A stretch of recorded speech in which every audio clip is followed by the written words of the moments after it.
With the U.S. border crisis, the renewed threat of Islamic State terrorism, American energy security, and major reforms at the Pentagon all at the center of the new Trump administration's focus, the stakes are very high for effective congressional oversight of U.S. national security policy in 2025. I'm Guy Taylor, National Security Editor at The Washington Times, and for this edition of the Threat Status Influencer Series, we're back on Capitol Hill in the offices of Congressman August Pfluger, the chairman of the House Homeland Security Subcommittee on Counterterrorism and Intelligence. Rep. Pfluger is a Texas Republican, he's a decorated U.S. Air Force fighter pilot, and he's emerged as a rising star in GOP national security policy circles since first being elected to Congress 5 years ago. Rep. Pfluger, you also represent the most prolific oil and gas producing region in the United States. You're a member of the House Energy and Commerce Committee, and you serve as chairman of the Republican Study Committee, the largest caucus of conservatives on Capitol Hill. Thank you for joining me. Guy, it's great to be with you.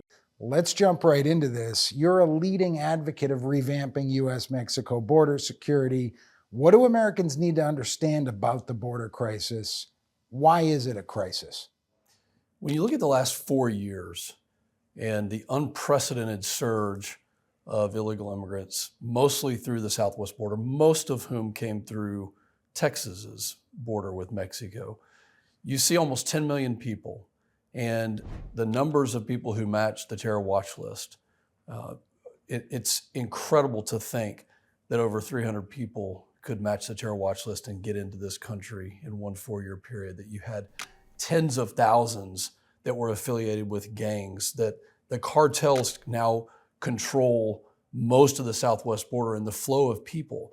The number of times that I went down there and saw the heartbreaking tragedies of families who were being peddled by cartels, human traffickers, and other just criminal organizations, using them to then get the real bad folks in, the transmission of fentanyl, the amount of crime that has happened in places like San Antonio and all throughout Texas, including in my district in Midland and Odessa. This is like nothing we've seen before. The numbers alone, the quantity of people alone who came here illegally. And in my district, in the state of Texas, throughout much of the Southwest, people who came here legally that were willing to wait in line are upset by what they're seeing. And so just looking at the numbers, it's a crisis, but it's much larger and deeper than that. It also includes the crime, the threat of terrorism. I asked Director Wray at a hearing on Homeland Security last year, I said to him, are there people that match the terror watch list that are still unaccounted for within the United States that you're searching for? He said yes. Secretary Mayorkas couldn't even answer the same question. He was sitting next to him. It's a crisis because 9/11 occurred with less than 20 people. And there are at least 20 people that are unaccounted for in the U.S. We can't risk another incident like that in this country, which is why President Trump is right to declare an emergency, to have the authorizations and the authorities given to the right agencies to shut down the border and to shut down this surge. Are you confident about the moves that the president has made so far? He's drawn quite a bit of criticism, swiftly rounding up and deporting thousands of illegal immigrants. He's actually expressed frustration that U.S. Customs and Border Protection numbers of about 800 to 1,000 a day since the inauguration are not high enough. What is important in your view for Americans to understand here? Yes, I'm confident he's making the right decisions. I'm confident he's moving aggressively. Of course, he's frustrated. There are at least 1.4 million people who we know have committed other crimes in addition to being here illegally, some of them violent crimes. So he's moving swiftly.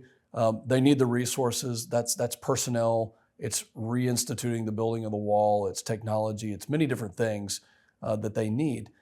But I think the message is that he's moving on executive authority right now. Congress is going to codify, and we are going to legislate. In fact, last year, we passed the most comprehensive and strongest border security package, H.R. 2, in decades. So we're going to continue to follow up with that and provide the resources that the president needs. And quite frankly, when you look at the polling throughout the country, this is not a Republican issue. Over 70% of people are in favor. This is Americans. 70% of all Americans are in favor of deportations. 90% of Americans are in favor of deportations of violent criminals. So this is an American issue. Let's get back to balance, and then let's have a discussion about how immigration reform needs to happen and the things that need to occur there. But security right now is paramount. He's making the right moves. With regard specifically to Latin America-based drug cartels and criminal organizations like Venezuela's Tren de Aragua, President Trump has moved quickly to declare them terrorist organizations. Why is that necessary, and what does it mean, and what should we expect from that? Authorities and resources are at the heart of this move, I believe. And again, I think he had to move swiftly after the inauguration. He campaigned on ensuring Americans' safety and security. So when you declare an entity or entities as foreign terrorist organizations, you bring additional resources, additional authorities, and you can levy the will of the American government and our institutions, including the military, against these really violent groups that want to undermine us, that want to take advantage of our societies, and that are causing a lot of chaos. Let's shift gears and look at U.S. military readiness in the new Trump era. You've been a vocal supporter of Mr. Trump's key national security appointments, specifically Defense Secretary Pete Hegseth. He faced allegations of sexual misconduct and a lot of criticism during the confirmation process. You've written that he brings a fresh perspective and an urgent reform agenda, that he's the type of leader that the department desperately needs. What is it about him that's so refreshing to you? And what are you hoping from him as SecDef with regard to reforms beyond simply shifting DoD culture away from DEI? Are we talking about the acquisition process? What are your hopes here? Yes, all of the above. Mr. Hegseth does bring a fresh perspective. I've been wearing the uniform myself for almost 30 years. And had an active duty career where I saw the cycles of bureaucratic red tape that was hard to manage. And then other times, including 2017, when President Trump was inaugurated the first time, where we cut through the bureaucracy and we were able to get a mission done. And that's what Pete Hegseth brings to the department right now, is a willingness to cut through the red tape and those challenging hurdles that many, if you want to call it the deep state or the bureaucracy or whatever term we want to use, they actually impede readiness and lethality. They actually impede our ability to get missions done. And I'm impressed with him for a number of reasons, but probably most importantly, his willingness to listen. We recently sat down with him and provided an air power discussion. He listened, asked great questions, and is willing to get back to doing the business that allows us to deter our enemies and, if needed, win wars. So I'm very impressed with the way he has built his team and is willing to get in and do some hard work to renovate the Department of Defense. You brought up air power. You're a former Air Force fighter pilot. How concerned are you about U.S. air power dominance right now around the world? There are some recent revelations and reports that the Air Force just doesn't have enough pilots or pilots in training. What needs to be done first and foremost to advance U.S. air power in the Trump years? Guy, this is one of the most important discussions that we will have in the next 2 to 3 years. How do we recapitalize the United States Air and Space Force to once again be the dominant force on the globe? It is involved, the Air and Space Force are involved in every single conflict, every single theater, every single aspect of warfighting. We are the smallest, the least capable, have the most aging aircraft that we've ever had, and we're being asked to do more and more. Not only do we need more recruits, more people who are willing to fly and fix airplanes, more people who are space experts that know that domain, but we also need to recapitalize our actual aircraft, the weapon systems that allow us to get into that fight. So it doesn't matter if you're in the Indo-Pacific or in Europe or the Middle East, any of those theaters are going to be dominated and have to have an air power aspect that is second to none. And right now, we are being challenged by specifically the Chinese Communist Party, who recently was seen flying a 6th-generation aircraft. It is time for this country to make a concerted effort, like we did in the 1980s, to once again put some spending behind new technology which includes piloted aircraft as well as unpiloted aircraft. But to be dominant, to be feared, and to deal with the distances and the speed in which wars are going to be fought, the next conflict is going to be fought in places like the Pacific.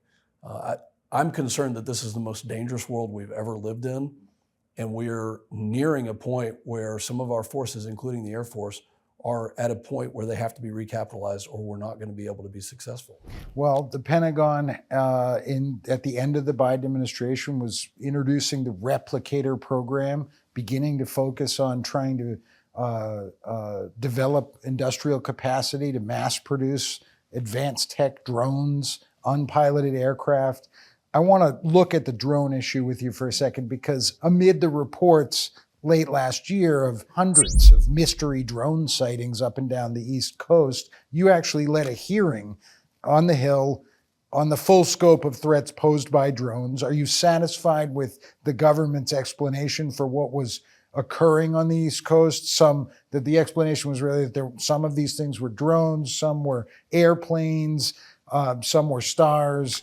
A key part of this issue seemed to be that local and state municipalities don't have the authority to shoot down a drone. Should we give them that authority? And is there legislation moving on that front? What is your thinking about all of this? It's a great topic for us, because we do have to work DoD, state and local partnerships, Coast Guard. Think about the military installations that we have. The authorities, I believe, are there. And this is, again, why Secretary Hegseth is the right person at the right time for this, because we have to work with the local jurisdictions. Airspace is complicated. We've seen that recently with tragedies, unfortunately, here in Washington, D.C. But when it comes to drones, there is no reason that an unknown or unexplained flying event, drone or otherwise, should be happening on a military installation. There's no reason that at an airport you should have a drone flying around that isn't in some sort of contact with the tower, for instance. So the authorities, the communication, the things that need to happen, the structural aspect of who is controlling it, and if they don't know what it is or what it's doing. And let's remind everyone, drones are there for two reasons. One, to gather surveillance and reconnaissance, or two, to proactively be a deliverer of weapons. And either of those situations on critical infrastructure or military installations is unacceptable. That's why I held the hearing. I believe that all of our installations should be protected, and those discussions need to happen. So no, I'm not satisfied at this point. I think we need to move forward and have real discussions that allow state and local jurisdictions and military installation commanders, like people who are my friends, to do the self-defense they need when it comes to that. I want to ask you about energy. You represent the most prolific oil and gas producing region in the country.